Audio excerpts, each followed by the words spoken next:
मंडी की सांसद और हिमाचल प्रदेश कांग्रेस की प्रदेशाध्यक्षा प्रतिभा सिंह पिछले कल मॉनसून सत्र से हिमाचल प्रदेश लौटी हैं और जिस तरह हिमाचल प्रदेश में राजनीतिक सरगर्मियां भी तेज हैं और साथ में दिल्ली में मॉनसून सेशन के दौरान क्या हिमाचल के विषय में भी कुछ विचार रखे गए या नहीं, इन सब बातों को जानने के लिए हमारे साथ हिमाचल प्रदेश कांग्रेस की प्रदेशाध्यक्षा है। आपसे पहला सवाल, मॉनसून सत्र भी खत्म हो गया, हिमाचल के मुद्दों पर भी कोई बातचीत हुई है क्या? देखिए, हमने कोशिश की, मैं तो तैयारी करके गई थी कि इस बार हमें संसद में बोलना बहुत आवश्यक है, क्योंकि जो त्रासदी हिमाचल प्रदेश में आई है, जो नुकसान हिमाचल प्रदेश में हुआ है, उसकी भरपाई तो भारत सरकार ही कर पाएगी। इसलिए मैंने वो विषय पार्लियामेंट में रखना था और आदरणीय नरेंद्र मोदी जी के समक्ष उस विषय को रखते हुए ये यहाँ की स्थिति से उनको उजागर करना था। परंतु दुर्भाग्य ये रहा कि बीच में ये जो मणिपुर में हादसा हुआ, उससे बहुत लोगों में निराशा थी, बहुत लोग उत्तेजित थे और बार बार ये आग्रह कर रहे थे कि हमको प्रधानमंत्री जवाब दे पार्लियामेंट में आके कि क्यों वो मणिपुर पे मौन साधे हुए हैं। तो इस विषय को लेकर बहुत पार्लियामेंट में हल्ला गुल्ला भी हुआ और हम जो बात रखना चाहते थे वो मैं सही तरीके से पार्लियामेंट में नहीं पेश कर पाई, क्योंकि मौका ही नहीं मिला।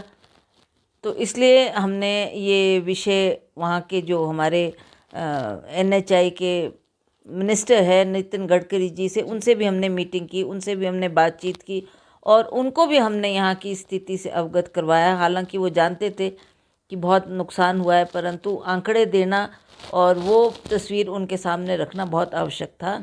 और हमें खुशी है कि उन्होंने हिमाचल प्रदेश की मदद करने के लिए हमें पूरा आश्वासन दिया और कहा कि हम अवश्य इन सड़कों को दोबारा रिपेयर भी करेंगे और जो पैसे की आवश्यकता है वो भी केंद्र सरकार देगी। आपने पैसे की बात की, नितिन गडकरी खुद हिमाचल आए थे और साथ में भाजपा के राष्ट्रीय अध्यक्ष JP नड्डा भी आए थे, मुख्यमंत्री सहित विपक्ष के लोग भी वहां शामिल थे। क्या हिमाचल को जितनी सहायता केंद्र से मिलनी चाहिए थी, आप सहमत हैं कि उतनी सहायता हिमाचल को मिली? देखिए, जो नुकसान हुआ है तो बहुत बड़ी मात्रा में उसका पैसा है, बहुत ज़्यादा, क्योंकि इतना अनुमान नहीं लगाया जा सकता दूर बैठकर कि कितना नुकसान हुआ होगा। हमने जैसे ही ये बारिशें, उस वक़्त 72 घंटे तक बारिश होती रही और जो नुकसान हुआ उसका जायज़ा लेने के लिए मैं स्वयं कुल्लू भी गई थी, मंडी भी गई थी और मनाली में का भी मैंने दौरा किया और वहाँ पर जाकर पता लगा कि कितना जान और माल का खतरा हुआ है, नुकसान हुआ है। उसकी भरपाई करने के लिए हमने कुछ आंकड़े केंद्र सरकार के समक्ष रखे हैं। हालांकि वो भी पर्याप्त नहीं है, वो भी पर्याप्त नहीं है, क्योंकि नुकसान बहुत ज़्यादा अधिक है। अभी क्योंकि सड़कों को इफ़ेक्ट किया है तो आना जाना भी लोगों के बीच में मुश्किल है और लोग ये उम्मीद कर रहे हैं कि हमारे को अवश्य यहाँ सरकार भी और केंद्र सरकार भी अवश्य हमारी मदद करेगी, क्योंकि कई लोग तो बेघर हो गए हैं। उनके पास रहने के लिए मकान नहीं है, खाने के लिए रोटी नहीं है, रहने के लिए घर नहीं है। ये परिस्थिति कई क्षेत्रों में मैंने स्वयं देखी है और उनके बच्चे जो स्कूल जाते थे, स्कूल बह गए, सारे हमारे जो सरकारी महकमे थे उनकी बिल्डिंग्स बह गई। तो ऐसे हालात में बहुत ही त्राही त्राही है लोगों के बीच में और लोग अब आखिरी उम्मीद यही बांध के बैठे हैं कि केंद्र सरकार हमारी किसी तरह से तुरंत हमारे को राहत दी जाए और हमारी मदद की जाए। उसके लिए हमने अवश्य केंद्र सरकार के समक्ष बात की। आप बाढ़ प्रभावित क्षेत्रों का दौरा करने खुद गई, आप मंडी भी गई थी और साथ में लोक निर्माण विभाग के मंत्री विक्रमादित्य सिंह भी गए थे। लेकिन इन पर एक सवाल विपक्ष ने ये उठाया कि मुख्यमंत्री अलग से निरीक्षण कर रहे हैं और हॉली लॉज अपने अलग लेवल पर निरीक्षण कर रहा है। तो इसमें आप क्या मानती हैं, तालमेल की कमी है या फिर क्या था उसके पीछे? नहीं, ऐसा कुछ नहीं है, ऐसा कुछ नहीं है कि कोई तालमेल की कमी है, ऐसी बात नहीं है। अब आखिरकार समटाइम्स होता है, मुख्यमंत्री व्यस्त होते हैं, उनके पास टाइम नहीं है, वो कहीं और दौरा कर रहे हैं, पर हम उनकी वेट नहीं कर सकते थे कि वहाँ पर एक एक पल लोग सड़कों पे बैठे हैं, बाहर दूसरे के मकानों में उनकी रिहाइश हो रही थी। तो वो चाहते थे उस मौके पर कोई ना कोई आए, तो हमने तुरंत दौरा बनाया और हम उन क्षेत्रों में गए जहाँ पर ये भारी नुकसान हुआ है और लोग घर बेघर हो गए। कई परिवार तो ऐसे हैं जिनकी नदी ने बहाव बदलने की वजह से उनका सारा रिहायशी इलाका उजड़ गया है और वहाँ पर रहने के लिए भी कोई स्थान नहीं है। वो लोगों ने अपने घर में उनको आश्रय दिया, खाने पीने की व्यवस्था की। हालांकि सरकारी तंत्र भी वहाँ पहुँचा और सरकारी तंत्र ने भी जो तुरंत राहत देने की बात थी वो उनको दी है। और इसी तरह से हम कुल्लू भी गए, मनाली भी गए। NHI का बहुत बुरा हाल है। हालांकि गडकरी जी ने स्वयं जब वो वीडियोस देखे वो भी बड़े हैरान हुए कि इतना पैसा हमने लगाया था और ये कैसा इतना नुकसान हो गया। तो कुछ कारण हमने उनको बताया कि ये कारण है जिसकी वजह से ये त्रासदी हुई है, और वो उससे बात से सहमत हुए। तो उन्होंने सारे विभागों के जितने भी अफसर थे वहाँ पर, जैसे बोर्ड, सड़कों से संबंधित और जो कंसर्न्ड है, उनको भी बुलाया उस मीटिंग में और उनको भी आदेश दिए कि इस वीडियो को आप देखो कि कितना भारी नुकसान हुआ है और हमारी नेशनल हाईवेज किस तरीके से टूट गई है। जगह जगह पर आना जाना भी लोगों को मुश्किल हो गया। उस वक्त तो ये हालात थे कि बहुत से पर्यटक हमारे वहाँ पर फंसे हुए थे। उनको बाहर निकालने के लिए भी हमें कुछ ना कुछ कदम उठाने थे, वो पहली प्राथमिकता थी। और अब हेलीकॉप्टर से भी माननीय मुख्यमंत्री ने काफ़ी लोगों को वहाँ से बाहर निकाला है और सुरक्षित घर पहुँचाया। और देखिए, आप राष्ट्रीय अध्यक्ष मल्लिकार्जुन खड़गे से भी मिलकर आई हैं। यहाँ पर कांग्रेस के पूर्व में रहे अध्यक्ष कुलदीप राठौर ने कह दिया कि कार्यकर्ताओं की अनदेखी हो रही है। आपने ये बात क्या राष्ट्रीय अध्यक्ष के सामने भी उठाई कि हिमाचल प्रदेश में इस तरह की चीज़ें हो रही हैं संगठनात्मक दृष्टि से? देखिए, आप सब जानते हैं कि पार्टी का अपना रोल होता है। सरकार अपनी जगह है, पार्टी अपनी जगह है। पार्टी के बल पर ही सरकार बनती है। पार्टी का कितना महत्वपूर्ण रोल रहा है हम जानते हैं कि भी किस तरीके से हमने एक एक वर्कर से हाथ जोड़ जोड़ कर उनसे प्रार्थना की है कि ये कठिन समय है, हमको काम करना है, पार्टी को जिताना है। और सब लोगों ने सहयोग दिया, साथ दिया और लोगों ने काम किया पार्टी के लिए। आज जब उनकी बदौलत और उनके आशीर्वाद से हमारी सरकार बनी है तो सबको आशाएं हैं, सबको उम्मीद है कि हमको कहीं ना कहीं संगठन में कोई मौका दिया जाएगा, कोई सरकार में कोई पद दी, जिम्मेदारी दी जाएगी। तो ऐसे ऐसे हालात जो थे, और उस पर अब वेट करते करते भी 6-7 महीने बीत गए।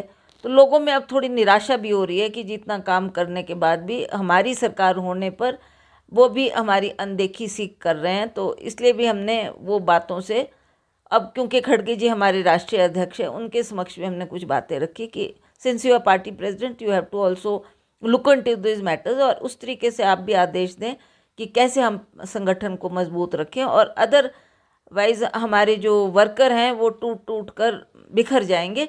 इसलिए इनको एकजुट रखना, और आने वाले चुनाव भी 24 के चुनाव भी बहुत महत्वपूर्ण है। उस बात को भी ध्यान में रखते हुए हमने उनको कहा कि अगर हमने ये चुनाव जीतने हैं तो हमको ध्यान देना होगा, पार्टी के संगठन को मजबूत करना होगा, तभी हम आगे कदम बढ़ा पाएंगे। राजेंद्र राणा कांग्रेस के जो विधायक हैं और कांगड़ा से पूर्व में वीरभद्र सरकार में मंत्री रहे सुधीर शर्मा ने सोशल मीडिया प्लेटफॉर्म पर एक पोस्ट लिखी जिसमें उन्होंने महाभारत का जिक्र कर दिया। तो हिमाचल प्रदेश के राजनीतिक गलियारों में ये चर्चा हो गई कि उन्हें मंत्री नहीं बनाया गया क्योंकि वो हॉली लॉज के करीबी थे। क्या आप भी ऐसा मानती हैं? क्यों महरूम उनको रखा जा रहा है? कार्यकर्ताओं पर तो आपने बात की ही की, लेकिन अब जो ये पूर्व के रहे मंत्री हैं और कांग्रेस के विधायक हैं जिन्होंने प्रेम कुमार धूमल को हराया है, तो इनको अपनी चीज़ों का इनाम कब मिलेगा? क्या आपने भी बात की है मुख्यमंत्री से? मुख्यमंत्री जी के ध्यान में भी हमने ये बात लाई है कि काफ़ी नाराज़गी लोगों में बढ़ती जा रही है। और जिन लोगों ने, जैसे आपने राजेंद्र राणा जी की बात की, वो भी एक इम्पॉर्टेंट शख्सियत है जिन्होंने प्रेम कुमार धूमल जी को हराया था। बहुत ही महत्वपूर्ण हमारा वो इलेक्शन था। इस इलेक्शन में भी वो विजय होकर आए। आप जानते हैं कि केंद्र में सरकार बीजेपी की थी, यहाँ पर सरकार बीजेपी की थी, और उनको हराना एक बहुत ही माउंट एवरेस्ट पर चढ़ने जैसी बात थी। पर फिर भी उन्होंने उस चैलेंज को स्वीकार किया और उनको परास्त करते हुए वो विजय होकर वहाँ पर आए। अवश्य बात है कि उनको भी कुछ आशाएं होगी कि मुझे भी कहीं ना कहीं स्थान दिया जाएगा। तो आज उनको भी अभी नहीं कोई पद मिला है तो थोड़ी निराशा तो उनको भी है।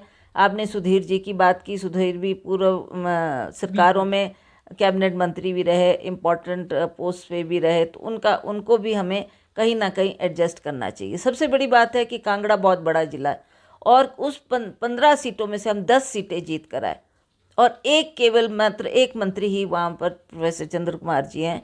और लोगों को आशा थी कि पूर्व में भी जब कांग्रेस की सरकार बनती थी तो वहाँ पर कम से कम 3-4 लोग कांगड़ा के जो जीत कर आते थे उनको एडजस्ट किया जाता था। इस बार लोग थोड़े निराश है कि कुछ भी कदम नहीं उठा रही सरकार, हमको एडजस्ट नहीं कर रही, तो उसके बारे में थोड़ा उनको दोबारा से कुछ ना कुछ उनके बारे में सोच मनन करने की आवश्यकता है। आप कांग्रेस की अध्यक्षा हैं। आपकी अगुवाई में कांग्रेस उपचुनाव भी जीती, आपकी अगुवाई में कांग्रेस आम चुनाव भी जीती। अब बारी है लोकसभा की। अब लोकसभा की जिम्मेदारी भी आपके कंधों पर है। चुनौती लग रहा है आपको, क्योंकि जिस तरह अब 1500 रुपए की बात लोग कर रहे हैं, जिस तरह अफसरशाही पर सवाल उठ रहे हैं, सुख की सरकार हालांकि कुछ जगहों पर फेल दिखती नजर आ रही है, तो अब आप भविष्य में देखती हैं कि चुनौतियां भी आपके लिए बढ़ती जा रही हैं। देखिए, चुनाव तो हर चुनाव महत्वपूर्ण होता है और हमारे सामने बहुत सी चुनौतियां आती हैं। उसका सामना करना, कैसे उनको हमने उस परिस्थिति से बाहर निकलना है, कैसे हमने पार्टी को विजय बनाकर दोबारा सत्ता में लाना है, इसके बारे में हमको सोच करने की आवश्यकता है। अब बहुत कम टाइम रह गया अगले इलेक्शंस के लिए भी। हालांकि भाजपा का मैं देख रही हूँ वो वॉल राइटिंग उन्होंने कर दी है, जगह जगह उन्होंने लिख दिया है मोदी सरकार, फिर मोदी सरकार को मौका दें। तो हम अभी इसमें पहल नहीं कर पाए, तो हम चाहते हैं कि हम भी जल्दी से जल्दी चुनाव के मैदान में उतरें और काम करना शुरू करें ताकि हम अगला चुनाव जीत सकें। प्रतिभा सिंह एक बहुत बड़ा नाम है हिमाचल प्रदेश कांग्रेस का और बड़ा चेहरा भी है, तो मंडी से इस बार चुनाव लड़ेंगी? देखिए क्या हालात बनते हैं, क्या परिस्थिति बनती है, क्या हाईकमांड का हुक्म होता है, उसके मुताबिक ही फैसला लिया जाएगा। आपका बहुत बहुत धन्यवाद। हमारे साथ हिमाचल प्रदेश कांग्रेस की प्रदेशाध्यक्षा प्रतिभा सिंह थी, जिनसे हमने राजनीतिक गलियारों में किस तरह की चर्चाएं हो रही है और इसके साथ साथ केंद्र से जो हिमाचल प्रदेश टीम आई थी और नितिन गडकरी हिमाचल आए थे, क्या हिमाचल को जितनी सहायता मिलनी चाहिए थी उतनी सहायता मिली है, इन सभी मुद्दों पर हमने चर्चा की। तो फिलहाल संवाद भारत में अभी के लिए बस इतना ही। नमस्कार।